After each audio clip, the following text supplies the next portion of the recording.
tout le monde, oui c'est bien moi, vous ne rêvez pas, je viens bien faire une vidéo seule et je vais me maquiller. Truc de fou, ça faisait super longtemps et je suis très contente de vous faire cette petite vidéo. Alors aujourd'hui on a décidé de faire un focus sur le contouring, mais un contouring naturel. Stop les gros de contouring, la sophistiquée à la Kim Kardashian. C'est un petit peu dépassé de mode et en plus ça ça change complètement une personne je trouve, donc du coup il me semblait important de vous montrer comment vous pouvez faire un contouring tout en restant vous-même et aussi la technique de la lighter qui est très à la mode, donc savoir quel type de produit vous pouvez utiliser et surtout où les placer. Alors je commence par appliquer la base hydratante de chez Make Up For Ever, donc ça c'est quand même le produit indispensable si vous voulez que votre maquillage tienne. J'applique ensuite la base lissante velours matifiante de couleur caramel. Donc elle c'est ma base préférée au niveau de la base matifiante parce qu'elle est bio et sans silicone et elle est très très efficace. Donc celle-ci je l'applique sur la zone T. Donc du coup c'est vraiment ici qu'il faut que vous l'appliquiez si vous avez la peau mixte, mais si vous avez la peau grasse bien sûr vous en appliquez partout. Je vais y arriver à parler. Et je vais maintenant utiliser le Water Blend de chez Make Up For Ever. Donc avant c'était le Face and Body et là ils l'ont reformulé pour une version un tout petit peu plus couvrante. Donc qui cache quand même les petites rougeurs, les petites imperfections. Et là je vais l'appliquer avec une éponge verte. Donc d'habitude j'utilise la Beauty Blender, mais l'éponge verte de chez Make Up For Ever est pas mal non plus pour tout ce qui est teint assez léger. Donc là j'applique du milieu vers l'extérieur. N'oubliez pas aussi de mettre du fond de teint sur les yeux. Et ensuite, je tapote le fond de teint pour apporter un petit peu plus de couvrance et de velouté. Surtout que j'ai pas une peau nickel, j'ai des rougeurs, etc. Donc là, c'est vraiment ce qu'il faut faire si vous êtes dans le même cas que moi. Et bien sûr, si vous avez des peaux un petit peu plus à imperfection, avec un peu plus de choses à corriger, le Water Blend sera pas suffisant, il faudra prendre un fond de teint un peu plus couvrant. Maintenant que j'ai appliqué mon fond de teint, je vais appliquer l'anti-cerne Lift de chez Make Up For Ever, c'est le numéro 3. Et avec cet anti-cerne, donc bien sûr, je vais cacher mes cernes et je vais aussi cacher les petites rougeurs qui restent sur mon teint. Hop, donc je tapote au doigt et après je reviens avec l'éponge et le fond de teint pour bien fondre l'anti-cerne.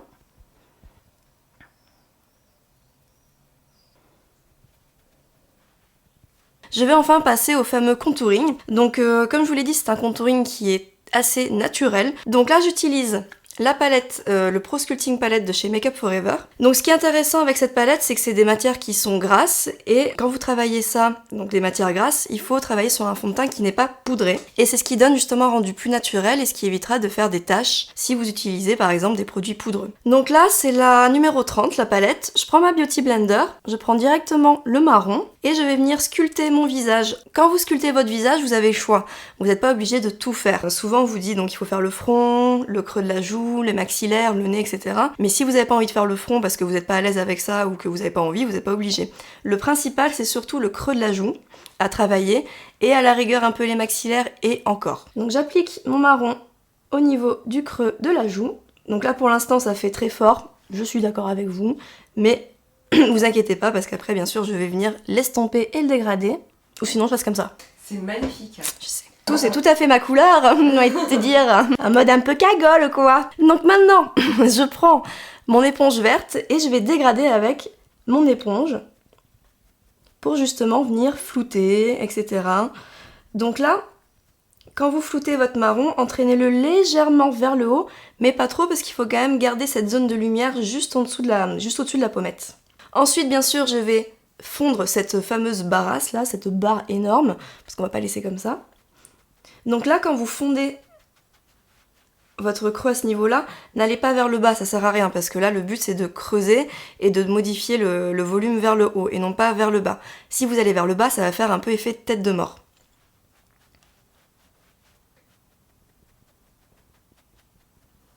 Voilà, donc là, vous voyez, ça se fond parfaitement bien, et c'est ça qui est justement intéressant avec les fards gras, comme sur cette palette. Donc même si vous vous ratez et que vous n'êtes pas très à l'aise, vous pourrez vous rattraper sans souci. Alors, si vous avez un petit front, bien sûr, vous n'êtes pas obligé de sculpter votre front. Moi, j'ai un front qui est quand même énorme, donc du coup, je vais le diminuer légèrement. Alors, si vous êtes dans le même cas que moi, vous pouvez mettre votre marron donc sur les côtés. Faites pas tout le front.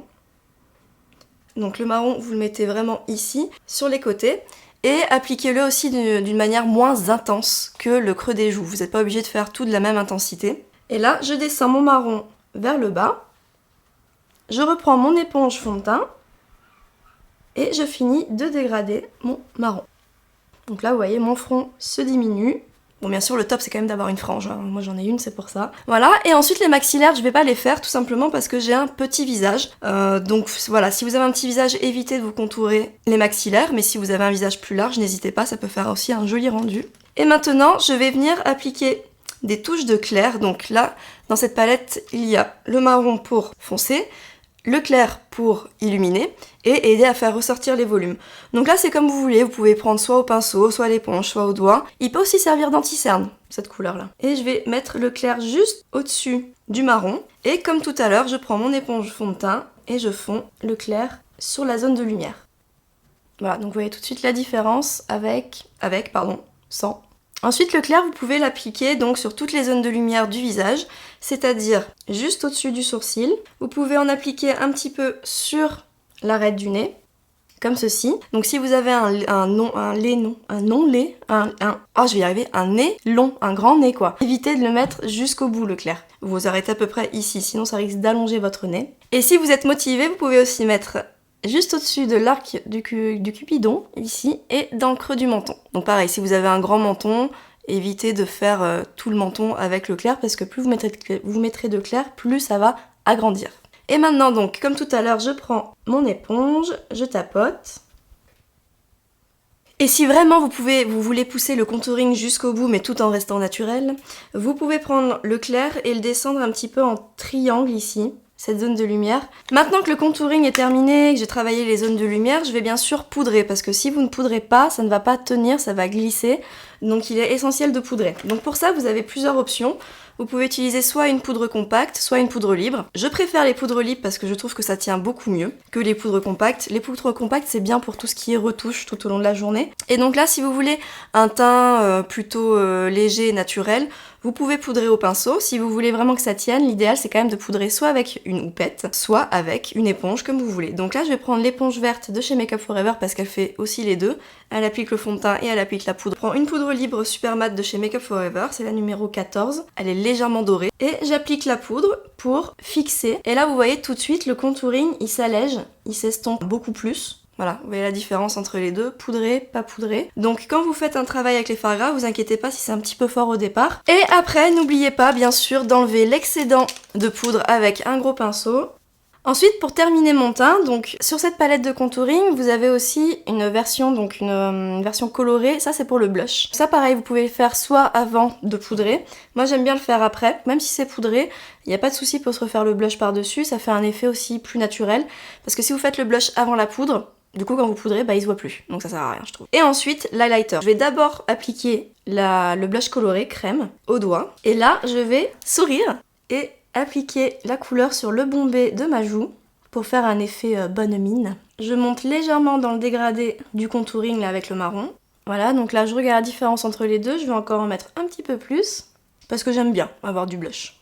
Après ça c'est vous qui voyez comment vous sentez, mais le blush c'est quand même indispensable pour avoir bonne mine. Voilà, donc là j'ai appliqué le blush pour donner bonne mine. Et maintenant, je vais appliquer le fameux highlighter. Alors pour l'highlighter, vous l'avez soit en version crème, soit en version poudre. Moi, je préfère la version crème parce que tout simplement, ça fait moins de traces et c'est un peu moins pailleté que les versions poudre. Les versions poudre, je les aime bien pour les soirées, par exemple. Ça y a pas de souci pour les photos ou des choses comme ça, mais pour la journée, je préfère les versions crème, d'autant plus que je commence à être un petit peu marquée, donc tout ce qui est poudreux, ça marque plus que les crèmes. Donc là pour l'highlighter, vous pouvez appliquer soit au doigt soit au pinceau comme vous voulez, moi je vais l'appliquer au doigt. Donc en fait vous pouvez l'appliquer sur les mêmes zones de lumière où vous avez appliqué la couleur claire juste avant. Donc au niveau des zones de lumière, vous avez bien sûr au niveau du dessus de la pommette. Il faut pas dépasser du coin externe de l'œil à peu près, sinon après ça va faire des taches bizarres, ça va pas du tout aller. C'est vraiment cette zone là où il faut mettre la zone de brillance. Et vous pouvez le fondre un petit peu dans le blush au-dessus du sourcil. Après vous pouvez aussi en mettre un petit peu sur le nez, c'est possible, donc là je vais en mettre un tout petit peu mais pas trop non plus parce que c'est quand même une zone qui a tendance à briller facilement. Je vais aussi en mettre au-dessus de la bouche, là c'est super joli, mais c'est vraiment ici, c'est pas toute cette zone là, c'est vraiment au-dessus de l'arc de Cupidon. Ici on peut en mettre un petit peu aussi. Et voilà, donc là le teint est terminé, vous avez vu donc tout ce qu'il fallait au niveau de l'application du fond de teint, l'anti-cerne, le travail du contouring, le travail des points de lumière, comment poudrer et les zones après du blush et des highlighters. Maintenant je vais finir mon maquillage et je vous retrouve juste après avec tout le résultat. Et là, je suis en train de faire mes sourcils et je me rends compte que j'ai oublié de vous préciser quelque chose d'important. Vous avez aussi un point de lumière ici, et oui, sous l'arcade sourcilière qui est très important. Donc voilà, le maquillage terminé, donc c'était rapide, hein, j'ai juste fait les sourcils, du mascara, un petit contour, un rouge à lèvres, voilà, histoire que vous voyez un petit peu ce que ça peut donner avec l'ensemble, mais le principal étant que vous ayez vu donc le contouring et l'highlighter. Bien sûr, n'oubliez pas que vous pouvez retrouver beaucoup plus d'informations dans nos petits livres qu'on a fait avec Alicia. Donc dans le livre de teint, bien sûr, on parle de tout ça, de l'enlumineur, l'highlighter et le contouring, donc n'hésitez pas à l'acheter, il est au prix de 5 €. Et vous avez aussi donc les livres Cils et sourcils, bouche et yeux, bien sûr. J'espère que ce focus vous a plu, moi je suis très contente de vous avoir fait une petite vidéo parce que ça faisait très longtemps que j'en avais pas fait et que je m'étais pas maquillée, surtout voilà, devant vous. Donc je suis ravie pour ça et sachez que ça y est, là j'ai plus de disponibilité donc je vais pouvoir faire beaucoup plus de choses et je suis contente donc du coup de vous retrouver. Je vous dis à très bientôt pour de nouvelles vidéos. Bye bye!